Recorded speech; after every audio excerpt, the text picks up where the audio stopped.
Ini adalah video tentang Tacit Knowledge and Explicit Knowledge.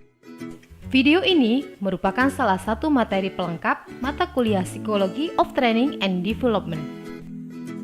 Tujuan pembelajaran untuk mengetahui dan memahami materi Tacit Knowledge dan Explicit Knowledge.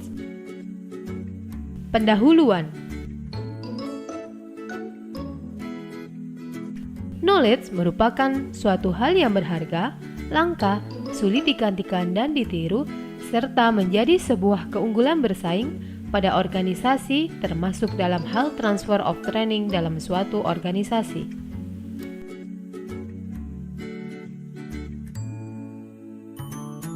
Penelitian Hans Petersen dan Prever 2011 menyebutkan bahwa kemampuan yang terpenting dalam organisasi adalah bagaimana organisasi mentransfer keahlian dari mereka yang memiliki keahlian itu ke mereka yang membutuhkan keahlian itu.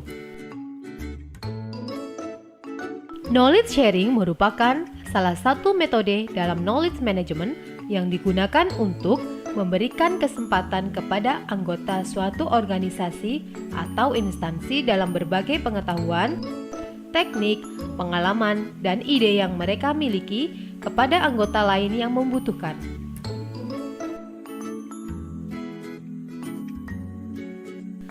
Four modes of knowledge sharing. Nonaka dan Takeuchi 1995 menganggap bahwa pengetahuan merupakan suatu hal yang dapat berubah bentuk antara tacit and explicit.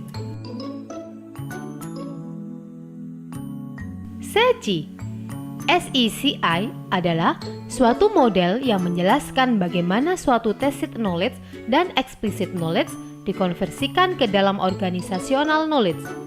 Simpelnya, model ini menjelaskan bagaimana suatu jenis knowledge dapat dibagikan, disimpan, dan digunakan dalam suatu organisasi. Socialization adalah transfer pengetahuan yang paling mendasar. Socialization muncul dari aktivitas berbagai pengalaman langsung. Bentuk dari socialization biasanya adalah berbagai pengalaman, berdiskusi, dan bercerita.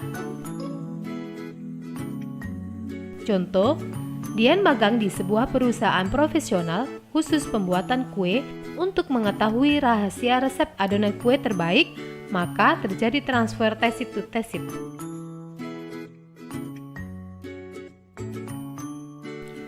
Externalization adalah perubahan bentuk pengetahuan dari tacit ke dalam bentuk eksplisit. Dengan externalization, pengetahuan tacit yang ada dalam diri individu dikeluarkan dan dituangkan ke dalam media lain yang lebih mudah untuk dipelajari dan dimengerti oleh orang lain. Biasanya bentuknya berupa gambar, tulisan, suara, atau video.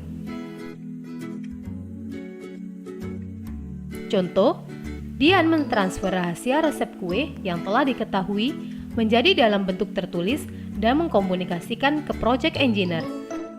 Terjadi transfer tacit to explicit. Combination adalah pengetahuan dalam bentuk eksplisit yang sudah ada, dikembangkan lagi dan disebarluaskan melalui berbagai media yang lebih sistematis. Media yang sering digunakan adalah dokumen melalui proses pelatihan atau pendidikan. Pengetahuan dapat dikembangkan lebih lanjut dengan menggabungkan atau mengolah berbagai pengetahuan yang telah ada sehingga menghasilkan suatu pengetahuan baru. Contoh, tim proyek kemudian membuat standarisasi dan menuliskannya menjadi manual book product, terjadi transfer explicit to explicit.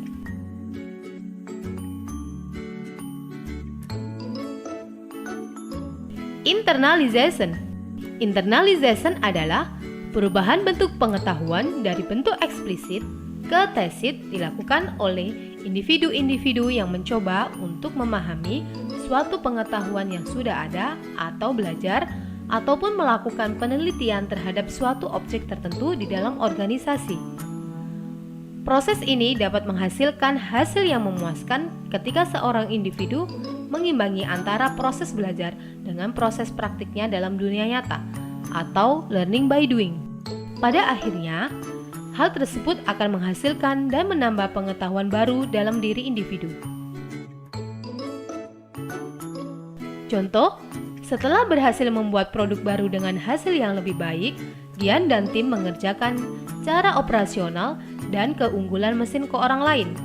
Terjadi transfer explicit to tacit.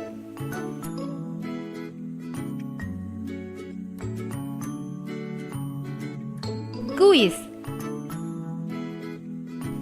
Nah, sebelum saya mengakhiri video ini, untuk membuktikan bahwa teman-teman sudah memahami penjelasan yang telah saya berikan seputar tacit dan explicit knowledge, berikanlah masing-masing satu contoh dari socialization, externalization, combination, dan internalization seperti yang telah saya jelaskan sebelumnya. Selamat mengerjakan teman-teman! Thank you for watching!